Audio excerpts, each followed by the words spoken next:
Bismillahirrahmanirrahim. Assalamualaikum warahmatullahi wabarakatuh, teman-teman semua dan ibu-ibu, kakak-kakak, adik-adik yang menyimak lanjutan dari part kelima, episode kelima, part ketiga dari metode Muslim hidup minimalis, decluttering menyambut Muharram, tahun baru yang sebentar lagi banget ya akan kita sambut.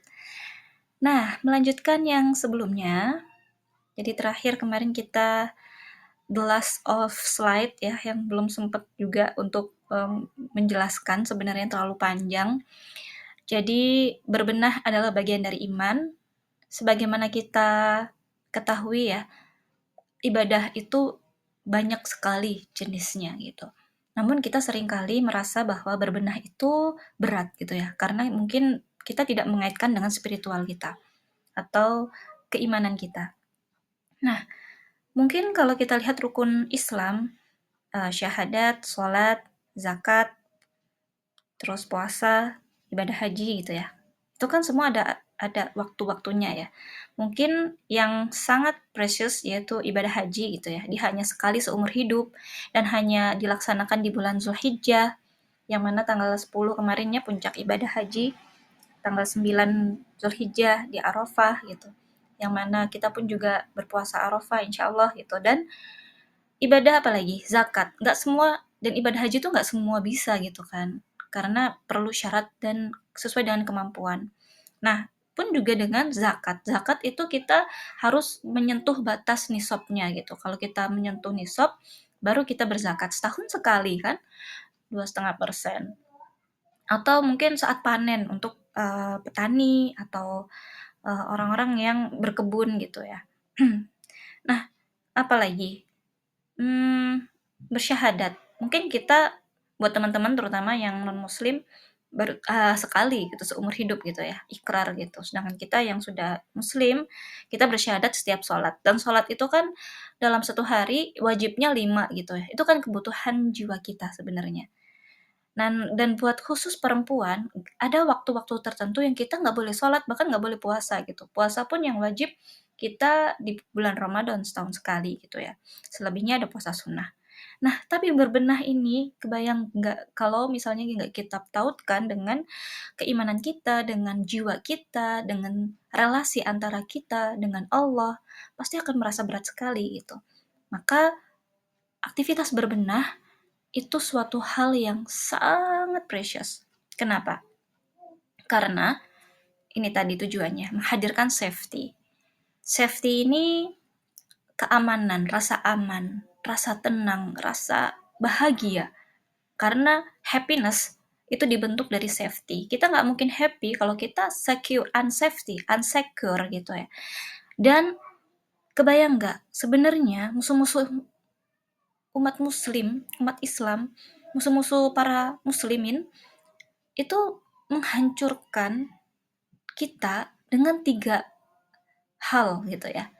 Yang pertama mungkin teman-teman sudah tahu ya, cuma ngulang aja sebenarnya dan reminder for me at first-nya. Jadi ini yang pertama, menghancurkan keluarga. Dengan apa? Dengan menghancurkan peran ibu, dengan menghancurkan kita as woman, as perempuan, as wife, as mother, umi, ibu gitu. Sehingga inilah yang disasar. Jadi kita itu dianggap seorang ibu itu tidak bermanfaat gitu bahasanya, tidak berguna atau dipandang rendah jika tidak memiliki kapasitas materi atau mungkin berkarir, bekerja gitu. Sehingga kita tuh dijauhkan dari femininity kita, dari jiwa wanita kita, jiwa feminin kita, dari fitrah kita yang lurus gitu. Sehingga kita kadang kalau menyebut ibu pekerjaannya apa, itu kayak merasa feel guilt gitu, merasa rendah, saya hanya ibu rumah tangga. What? Kenapa hanya gitu? Padahal mother itu the core of energy in the home. Jadi kalau misalnya kita seorang ibu, itu powernya tinggi banget gitu. Istilahnya itu memanifestasikan yang manifestasinya itu sangat-sangat mempengaruhi semua orang gitu. Bahkan nggak cuma anak, nggak cuma suami, bahkan masyarakat sekitar. Bayang nggak kalau misalnya ibu-ibunya ini menganggap apa yang dilakukan sehari-hari itu useless. Ini pasti jauh dari safety. Nah, kemudian yang kedua, menghancurkan pendidikan. Dengan cara apa? Dengan menjadikan guru tidak lagi dihargai, guru tidak lagi dihormati. Dan bahkan mungkin kalau sekarang melihat fenomena adab terhadap guru itu sangat-sangat jauh sekali gitu ya. Bahkan mungkin banyak orang berilmu, tapi keberkahan ilmunya tuh nggak ada karena adab terhadap gurunya nggak ada. Dan ini dihancurkan lewat pendidikan, sehingga dianggap guru itu adalah satu level gitu, dianggap guru itu adalah teman gitu. Padahal beda sekali konsep kita belajar dari sisi adab gitu terhadap guru itu. Mungkin teman-teman juga sudah tahu ya kitab-kitab tentang bagaimana harus belajar adab gitu. Nah, itu udah mulai ditinggalkan. Hari ini tuh ilmu terus. Terus yang ketiga, ini yang paling krusial, yaitu menggugurkan panutan sehingga orang-orang fasik itu yang dijadikan panutan. Sehingga orang-orang yang tidak sehat secara akhlak, secara iman, secara figur itu kayak dianggap sesuatu hal yang ya yang penting dia keren, yang penting dia viral, atau dia banyak followersnya, atau dia public figure gitu.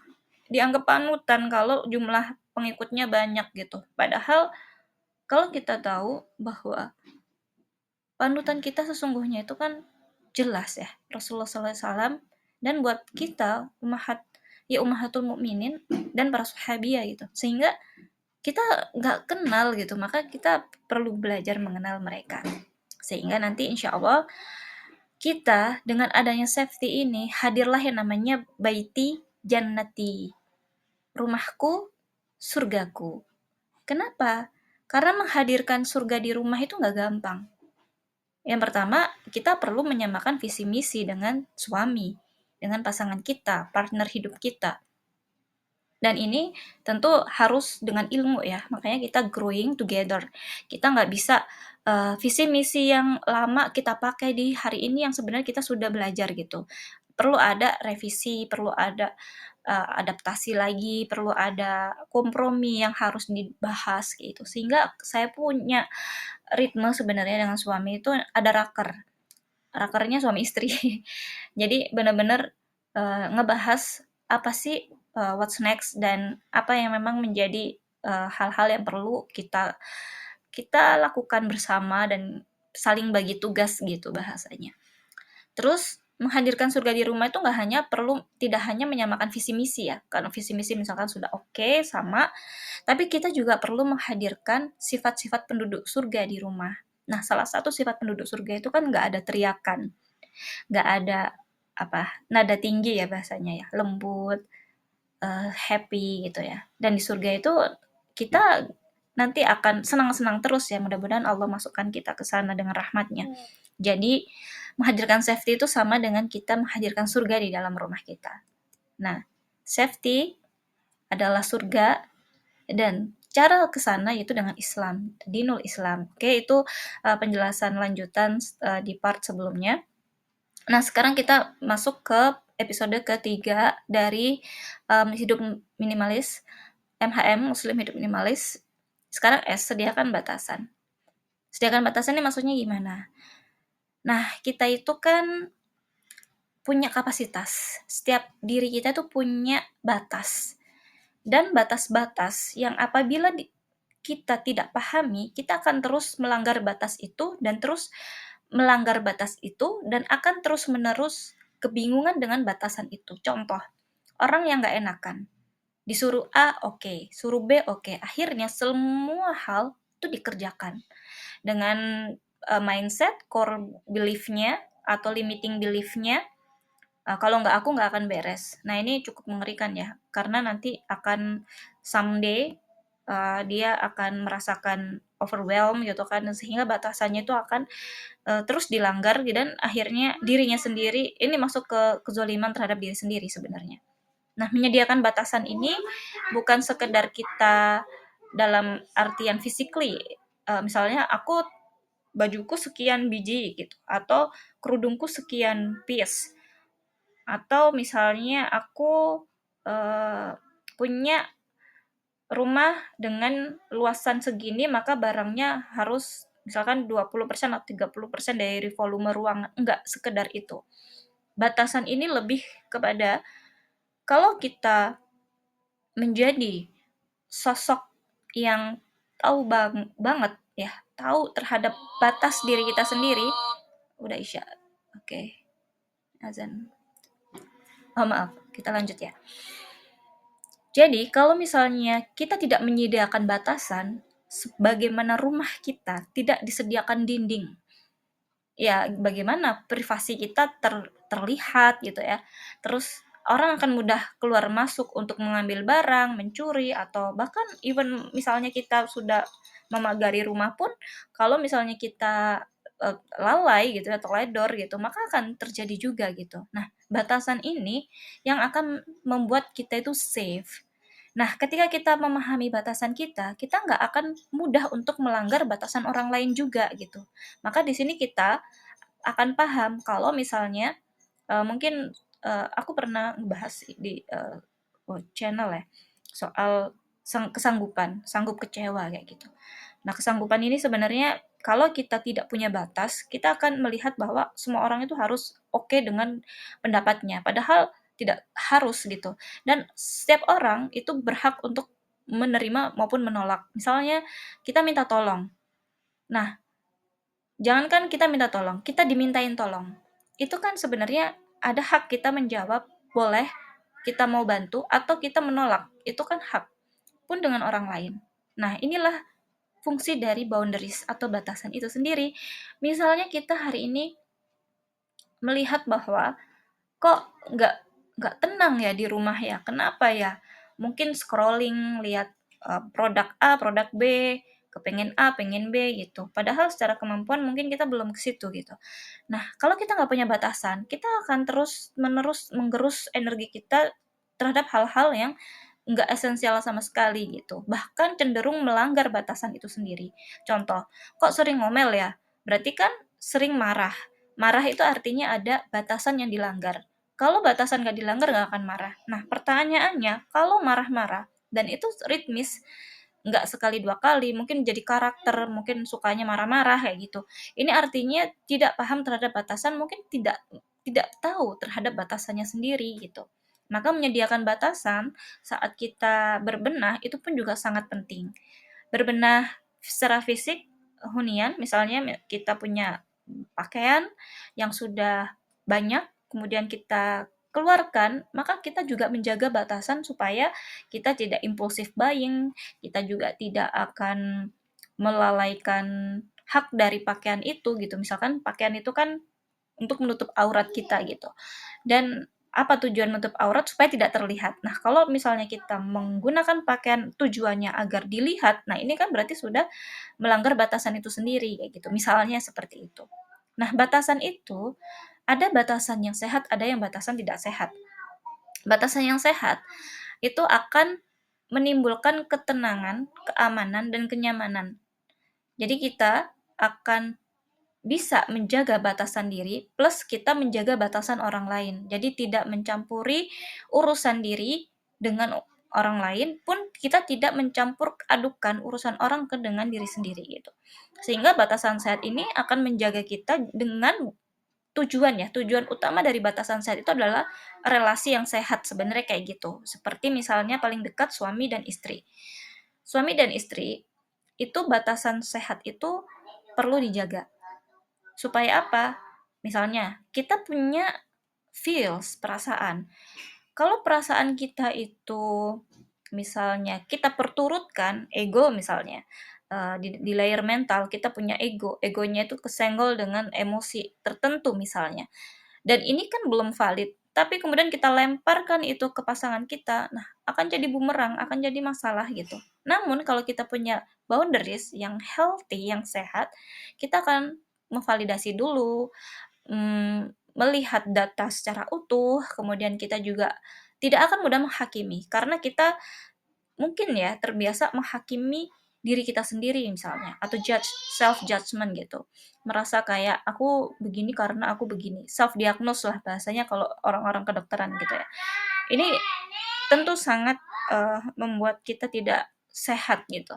Sehingga batasan sehat penting dijaga, terutama misalnya dalam hal kalau hari ini berbicara tentang benda-benda, ya berarti kita perlu menjaga jumlah batasan sehatnya gitu. Misalnya kita mampunya sekian yang kita hadirkan di dalam rumah, namun kok berlebih dari itu misalnya, apakah di sana ada sentimental items yang mungkin benda-benda kenangan, benda-benda yang membuat kita susah move on gitu, atau apa gitu, atau justru mungkin kita tidak paham terhadap kebutuhan kita sendiri. Nah, ini perlu belajar lagi terkait tentang batasan sehat. Nah, terkait batasan sehat juga nanti akan kaitannya dengan fasilitas dari Allah. Kebanyakan dari kita, fasilitas itu dianggapnya material atau sesuatu hal yang sifatnya bisa dipegang atau konkret. Misalnya fasilitas dari Allah, uang sekian juta misalnya, atau rumah, atau apapun tuh, everything yang kaitannya dengan indera kita gitu ya. Padahal Allah itu memberikan fasilitas kita, itu bentuknya adalah tubuh kita yang baik itu kasar maupun halus. Dan fasilitas yang paling sering dilalaikan oleh sebagian besar manusia itu adalah bentuknya sangat abstrak, tapi bisa dirasakan. Yang pertama, waktu luang. Yang kedua adalah kesehatan. Kebayang nggak kalau misalnya kita tidak punya, misalnya gini, kok waktu luang itu fasilitas yang terbaik ya? Iya, karena dengan waktu luang kita bisa punya rest di dalam tubuh kita. Kita bisa rest and digest bahasanya. Bisa mencerna, bisa rehat gitu, bisa jeda. Kebayang nggak kalau kita working up terus gitu? Kita kerja terus full 24 jam. Nggak bisa. Habis lah ya. Nah, masalahnya kita itu hari ini kalau ada waktu luang dianggapnya pengangguran. Kalau pengangguran ini notabene misalnya ibu rumah tangga gitu ya. Saya hanya ibu rumah tangga bisa gitu. Bukan. Justru inner work kita itu kerja-kerjanya di waktu luang atau waktu yang senggang gitu ya. Bukan di waktu kita sedang sibuk gitu. Tapi ketika kita tidak bisa memanfaatkan dengan baik, itu akan lewat begitu saja gitu. Nah, waktu luang ini sangat precious, fasilitas yang sangat-sangat tidak akan bisa didapatkan, nggak akan bisa ditukar dengan apapun gitu ya. Kecuali kalau kita mau menukarnya dengan kebaikan. Artinya waktu luang itu bisa kebaikan, bisa keburukan. Tapi kita kalau tidak memanfaatkannya ya pasti akan terjerumus kepada keburukan. Sebagaimana ada salah satu ustadz tuh mengatakan perempuan itu kalau nggak disibukkan dengan perasaannya ya kalau tidak disibukkan dengan ilmu ya pasti akan disibukkan dengan perasaannya. Nah, perasaan ini kalau kita kelola dengan baik, kita olah, dan mengolah perasaan ini kan nggak mungkin dalam kondisi rumah berantakan gitu ya. Pasti kita nggak enak banget, pengennya marah-marah gitu, atau pengennya kayak aduh ribah gitu ya. Tapi kalau rumahnya terus sempit, sesak, berantakan terus, nah kita kan nggak akan punya rest itu. Jadi istilahnya itu kita kayak always fight and flight gitu. Fight or flight gitu. Kita kalau nggak atau mudahnya itu senggol bacok gitu ya bahasanya orang Jawa Timurannya, kalau sentil dikit tuh marah atau kabur.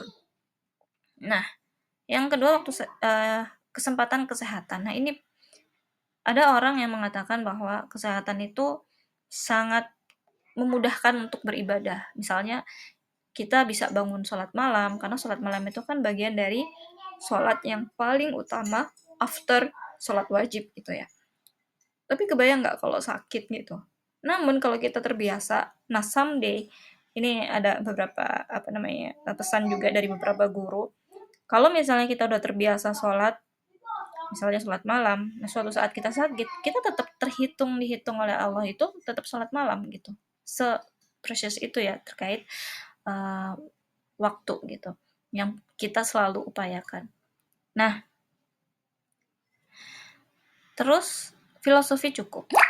Filosofi cukup ini tiap orang pasti beda-beda. Namun, kalau kita tidak merasa cukup, even punya seberapa kayak segunung emas atau rumah banyak kayak gitu, atau apapun itu, material yang sifatnya material things gitu ya, itu kita nggak akan pernah cukup. Cukup itu ternyata bisa kita set di dalam hati kita lewat menyediakan batasan. Kita punya kapasitas. Kapasitas semakin kita berikan ruang cukup, maka kita akan terbiasa untuk merasa cukup gitu. Cukup itu kan di hati ya, di rasa. Kebanyakan kita itu merasa cukup itu di otak atau di thinking. Apa sih istilahnya, di kepala gitu. Jadi hitungan matematika kita gitu. Padahal kebayang nggak kalau seseorang misalnya dia tidak bekerja, terus dia merasa habis di PHK gitu, hopeless, down gitu. Tapi kalau misalnya dia merasa punya filosofi cukup, dia akan merasa, oh ternyata cukup sampai sini ya pekerjaan yang Allah titipkan, karena semua titipan. Terus ketika sambil ikhtiar mencari pekerjaan yang lain, karena dia merasa cukup, misalnya cukupnya untuk sehari ini puasa, ya dia akan melakukan itu gitu. Jadi istilahnya tuh nggak ada kesedihan gitu yang berlebihan gitu, sedih secukupnya, marah secukupnya, jadi nggak berlebih-lebihan gitu. Nah ini akan sampai ke level bagaimana kita mengelola harta atau menjaga titipan amanah berupa barang-barang gitu, barang-barang yang kita pakai gitu. Ini memang perlu kita scale up terus. Kemudian dunia ibarat setengah sayap nyamuk. Dan the last, dan ini udah jelas sekali ya, kalau cuma setengah sayap nyamuk aja kita teplok gitu ya, apalagi setengahnya gitu. Dan the last is batasan atau boundaries itu adalah syariat. Jadi syariat itu bentuk kasih sayang Allah untuk kita.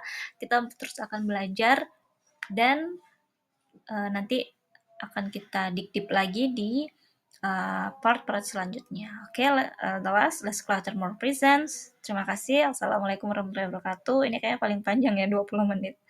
Oke, terima kasih. Bye.